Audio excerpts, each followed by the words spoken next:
देखिए भाई, इसमें जो हमारा क्वांटिटेटिव टूल्स में जो अगला टॉपिक है वो है सीआरआर और एसएलआर। ये टूल्स होते हैं क्वांटिटेटिव, जो क्या है आरबीआई यूज करता है to control the money supply.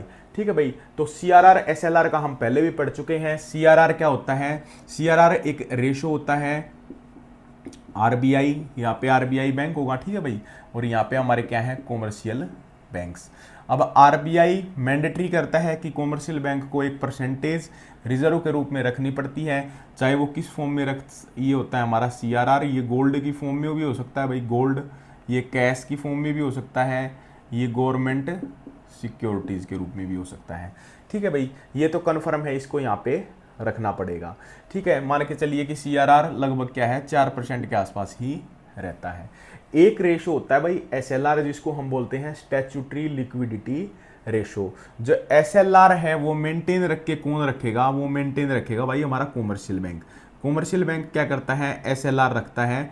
मान के चलिए कि 20% क्या है, 21% मान लेते हैं, चलो ठीक है, 21% क्या है एसएलआर बैंक को मेंटेन करना है। 4% इसको सीआरआर, और एसएलआर कितना परसेंटेज है? 21%।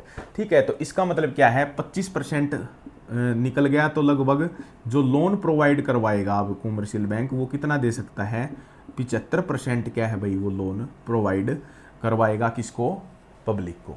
ठीक है, अब बात आती है वही कि इन्फ्लेशन की कंडीशन में जो आरबीआई है वो क्या करेगा भाई। ठीक है, इन्फ्लेशन और एक हमारी होगी यहाँ पे रिसेशन। इन्फ्लेशन में मैंने आपको बताया कि प्राइस क्या है बढ़े हुए हैं, लिक्विडिटी क्या है बढ़ी हुई है। यहाँ पे हमारी जो डिमांड है वो क्या होती है रिसेशन में बिल्कुल कम हो जाती है, लिक्विडिटी क्या है कम हो जाती है। ये सिचुएशन है भाई इकोनॉमी के अंदर। अब आरबीआई क्या करे? अब आप सोच के देखो कि इन्फ्लेशन है, पैसा बहुत ज़्यादा लोगों के पास गया हुआ है, तो सीधी सी बात है कि लोन है वो कम करे जाए। अब लोन कम कब कब लोन कम होंगे? अभी 75 रुपए लोन दे रहा है बैंक 100 रुपए में से, अब कम तो तभी होगा ना जब इस वैल्यू को हम कम करेंगे। तो आरबीआई क्या करता है? सीआरआर को भी बढ़ा देता है। ठीक है, तो इस कंडीशन में क्या करेगा? सीआरआर और एसएलआर दोनों को क्या करेगा? आरबीआई बढ़ा देगा। यही क्वेश्चन आ जाता है कि भाई जब महंगाई होती है तो सीआरआर बढ़ेगा, घटेगा या बराबर रहेगा? एसएलआर बढ़ेगा, घटेगा या बराबर रहेगा? तो जब महंगाई की सिचुएशन होगी तो प्राइस भी बढ़े हुए हैं, लिक्विडिटी बढ़ी हुई है, लिक्विडिटी को कम करने के लिए बैंक आरबीआई क्या करता है? सीआरआर को भी बढ़ा देता है, एसएलआर को भी। मान के चलिए सीआरआर उसने कर दिया, बैंक ने 4 से बढ़ा के कितना कर दिया? 10%। और बी ये जो है 21 से बढ़ा के कितना कर दिया?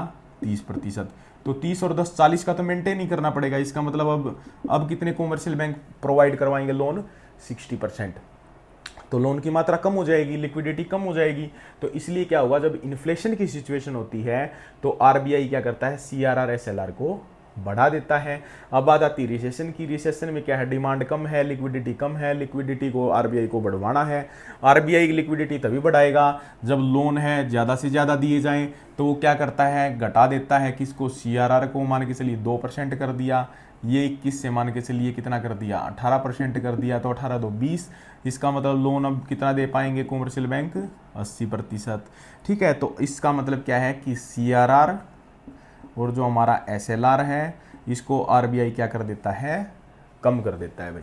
ठीक है, कंसेप्चुअल तरीके से हम टॉपिक पढ़ रहे हैं, बहुत ही इंपॉर्टेंट टॉपिक है। हर आपको क्वेश्चन कहीं ना कहीं किसी भी एग्जाम में इसका क्वेश्चन बिल्कुल आपको कहीं ना कहीं मिल जाता है भाई।